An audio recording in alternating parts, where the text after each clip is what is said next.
Howdy, Jacob here. Today we're looking at the company Audiocodes in the communications and equipment industry. 300 million market cap on 257 million enterprise value. Sometimes the first thing I like to do is look at insider ownership for companies this small, and 22.7% is substantially large. You're looking at a lot of the board, the leaders of the company who have big old stakes in the company. They're going to do what's best for you as a shareholder, makes you feel good.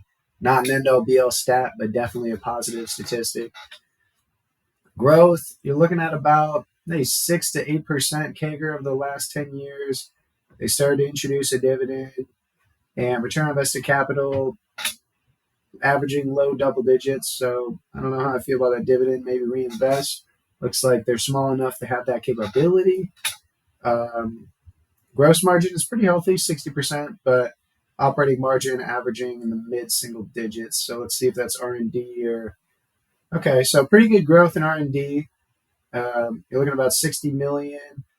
Let's say you cut that in half, 30, 60. You're looking at 20%, 15 to 20% margins on the operating side. So that'd be pretty impressive.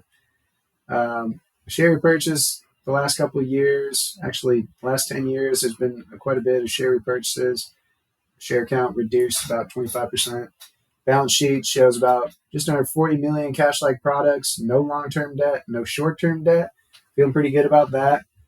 Pretty healthy balance sheet. Cash flow statement. Fair production of free cash flow. There's very little capital expenditures, but it looks like through acquisitions and reinvestments, recently they've actually had quite a bit of CapEx. Still solid production of free cash flow with majority of their money going towards share repurchases and a little bit to this dividend.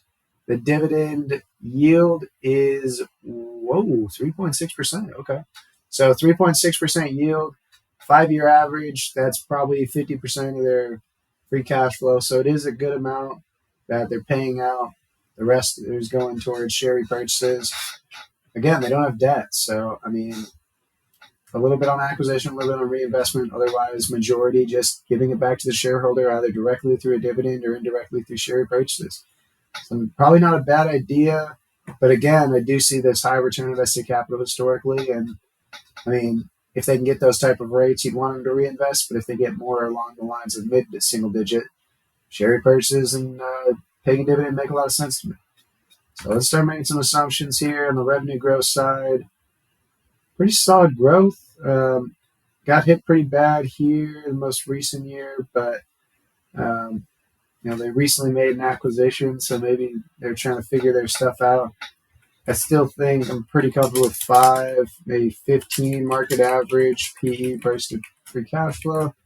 Let's do a range here. It's gone down though, which I don't necessarily like, but let's still do a 7 and 9 share change. 1% is about 3 million, but stock-based compensation is 10.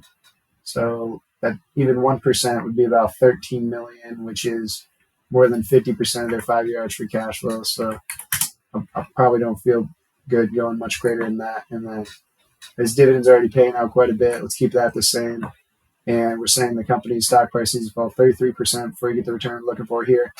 I mean, interesting company. It's small, good insider ownership, no debt, positive, no long-term, short-term interest-bearing debt, just capital leases, I believe. And, I mean, for them to just be buying back shares, paying a dividend with their inconsistent return on invested capital might make sense to me. So I don't mind it, but still just a little bit too off for me. Probably won't be too long, though, until I do further research here. So hope you enjoy the video. Have a great rest of your day. Thanks.